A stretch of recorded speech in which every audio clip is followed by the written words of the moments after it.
ഒരു തക്കാളി പച്ചടിയാണ് ഉണ്ടാക്കാൻ പോകുന്നത്. അതിനായി 4 തക്കാളി എടുത്തിട്ടുണ്ട്. ഇതാ ഒരു ചട്ടി എടുത്തു,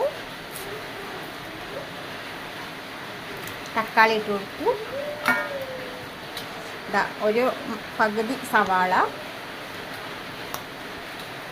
എരിവിന് ആവശ്യമായ പച്ചമുളക് ഒരു 4 എണ്ണം എടുത്തിട്ടുണ്ട്.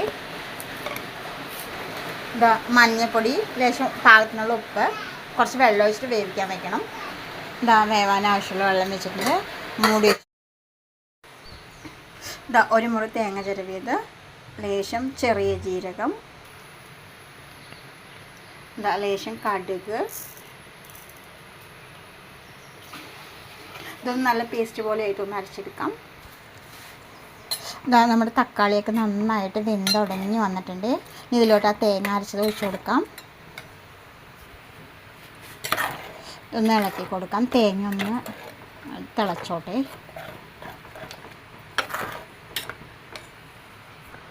ഇതാ കറി ഒന്ന് തിളച്ച് വന്നിട്ടുണ്ട്. ഇനി ഇതിലോട്ട് നമുക്ക് തൈര് ഒഴിച്ച് കൊടുക്കാം. ഇതാ ഒന്ന് ഇളക്കി, ഇത്തിരി കട്ടി ആയിട്ടുള്ള നന്നായി ഇളക്കിയതാണേ.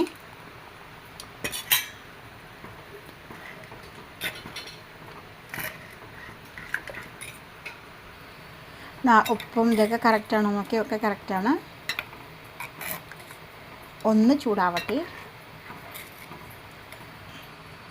ഇതാ ഒന്ന് ചൂടായി തുടങ്ങി. നമുക്കിത് കുറച്ച് ഇതൊന്ന് എടുക്കാം. 2 ടേസ്റ്റ് കേട്ടോ, ഒന്ന് മധുരമുള്ളതും ഒന്ന് മധുരമില്ലാത്തതായിട്ട് എടുക്കാൻ വേണ്ടിയിട്ടാണ്.